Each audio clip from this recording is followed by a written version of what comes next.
Network 34 अंदाज कुमार के साथ। तो अगर आपने नेटवर्क 34 को सब्सक्राइब नहीं किया है तो कर लें, ताकि हमारी सच्ची घटना आप तक जरूर पहुंचे। तो चलिए शुरू करते हैं आज की कहानी। तो दोस्तों, एक बार की बात है, महेश अपने मामा के घर गया हुआ था। दरअसल वह महेश की बुआ की शादी थी और वैसे भी महेश अक्सर वहां जाता रहता था, पर हर बार वो एक ही बात पूछता था कि ऊपर छत का कमरा हमेशा बंद क्यों रहता है। तो जवाब में उसे एक ही बात सुनने को मिलती थी, वो स्टाफ रूम है इसलिए बंद रहता है। पर यह आप सभी एक बात ध्यान रखना, और वो बात ये है कि बच्चों को अक्सर जिस चीज के लिए मना करो तो उसी काम को वो जरूर करते हैं। घर में खुशी का माहौल था। अक्सर शादी ब्याह में कई रिश्तेदार आ जाते हैं, तो सोने की व्यवस्था थोड़ी अलग होती है। उन दिनों गर्मी भी बहुत थी।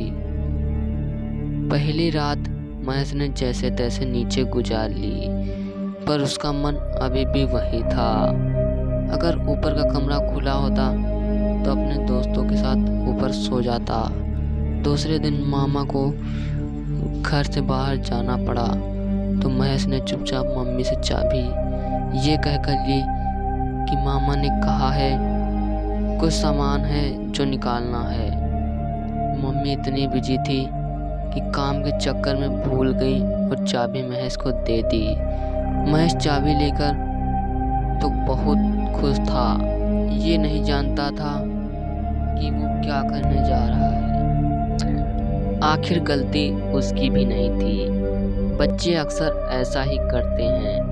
महेश ने जल्दी जाकर ऊपर कमरे का दरवाजा खोल दिया। अंदर कुछ भी नहीं था, बस एक चारपाई रखी थी।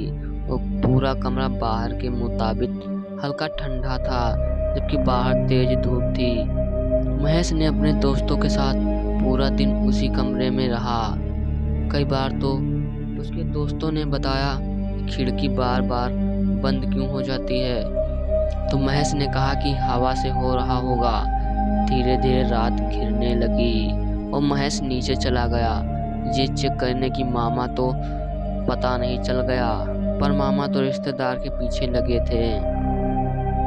महेश चुपचाप जाकर ऊपर कमरे में लेट गया और अब तक मेरे दोस्त को भी नींद आ गई थी, पर अचानक मुझे ऐसा लगा जैसे कि किसी ने मेरी चादर खींची हो। मैंने नींद में ही चादर ऊपर खींच ली।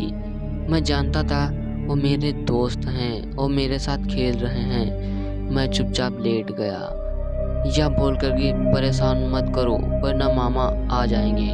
थोड़ी देर तक सब शांत रहा कि अचानक मेरी चादर किसी ने फिर से खींची और पैरों की उंगलियों को जोर से दबा दिया। मैं बोलता रहा कि मत करो प्लीज, सोने दो। तभी एक सफेद परछाई मेरे मुंह के सामने आ गई और मैं जोर से चिल्लाया। मेरी आंखें बंद थीं, तो मेरे दोस्तों ने मुझे उठाया और बोलने लगे कि क्या हुआ महेश, क्या हुआ। मेरे पूरे चेहरे पर पसीना था। मैं डर के मारे कुछ बोल नहीं पाया। तभी अचानक मामा ऊपर आ गए और हम सबको नीचे ले गए और मुझे पानी पिलाकर प्यार से पूछा। और जब मैंने बताया तो सारे रिश्तेदार डर गए। और फिर मामा ने बताया कि उस कमरे में एक किराएदार रहता था जिसने फांसी लगा ली थी, पर वो आदमी बुरा नहीं था, बस चुपचाप रहता था, इसलिए शायद आज तक उसने किसी को नुकसान नहीं पहुंचाया।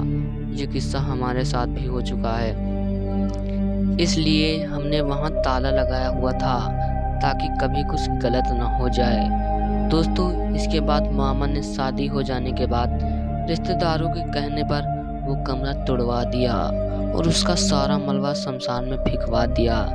तब से वहाँ सब ठीक हो रहा है। तो दोस्तों, ये थी आज की कहानी। जल्द लौटेंगे अगली कहानी के साथ। तब तक की धन्यवाद एंड टेक केयर। और अगर आपने हमारा चैनल सब्सक्राइब नहीं किया हो तो कर लें, ताकि हम लोग अगली वीडियो को जल्दी से आप तक पहुंचा सकें।